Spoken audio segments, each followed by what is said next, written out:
Selamat sore saudaraku yang kekasih.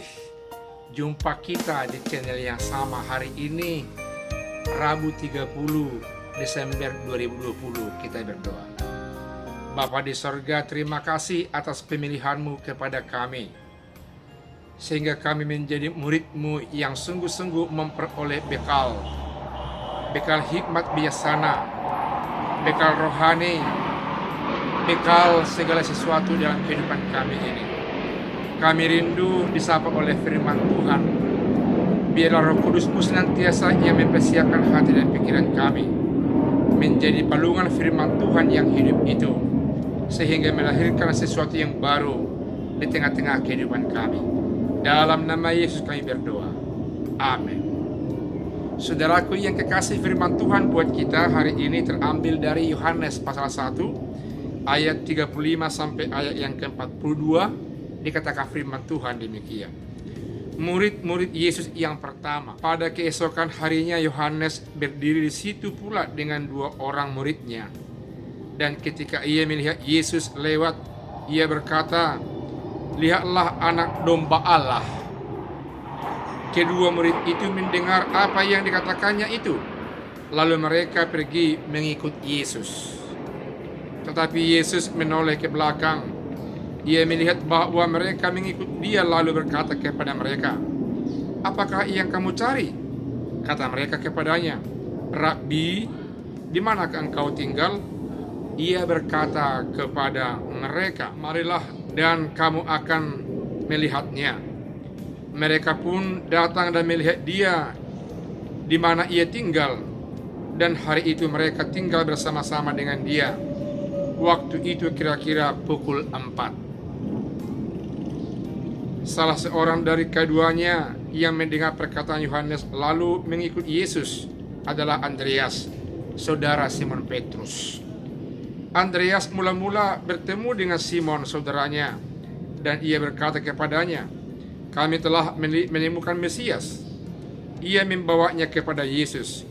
Yesus memandang dia dan berkata, "Engkau Simon anak Yohanes, engkau akan dinamakan Kefas," artinya Petrus. Saudaraku yang kekasih, murid angkatan pertama Yesus adalah Andreas. Dan Andreas memanggil saudaranya Simon, yang disebut Yesus namanya Kefas, yang berarti Petrus atau batu. Menjadi lengkaplah namanya sebagai Simon Petrus. Ketika itu Yohanes Pembaptis melihat Yesus dan mengatakan, "Lihatlah Dia anak domba Allah." Lalu Andreas dengan Petrus yang bersaudara itu sebagai murid Yesus heran dan bertanya, "Di mana Dia tinggal?" Sambil mereka mengikut di belakang kemana Yesus pergi, dan mereka mau mengikut Yesus. Yesus menoleh ke belakang dan Dia melihat pertama Andreas. Dan Andreas sungguh-sungguh melihat dengan mata rohaninya bahwa itu adalah Mesias, Tuhan anak Allah yang dijanjikan oleh Allah Bapa di sorga lewat para nabi kepada nenek moyang mereka. Dia percaya dan mengikut Yesus, menjadi resmi murid Yesus sendiri. Itu yang pertama. Lalu dia melihat dan bertemu dengan saudaranya Simon yang disebut nanti Petrus, dan dia menceritakan bahwa dia sudah melihat Mesias. Dan kata ini membuat luluh hati Simon, dalam arti membara untuk ikut mengikuti Mesias anak Allah yang diceritakan oleh saudaranya itu. Lalu dia tidak tahan kalau berdiam diri, lalu dia ikut dengan Andreas mengikut Yesus. Lalu ketika bertemu dengan Yesus, Yesus mengatakan bahwa namamu adalah Kefas, yang berarti Petrus, yang berarti juga adalah batu. Lalu merekalah murid Yesus dalam angkatan pertama yang sungguh-sungguh bergeser dari murid Yohanes menjadi murid Yesus, yang melihat bahwa dalam diri Yesus ada atribut Mesias anak Allah yang diurapi, yang ideal buat semua orang, yang ideal di mana saja waktunya dan tempatnya, dan ideal buat semua dunia di mana mereka hidup ketika itu.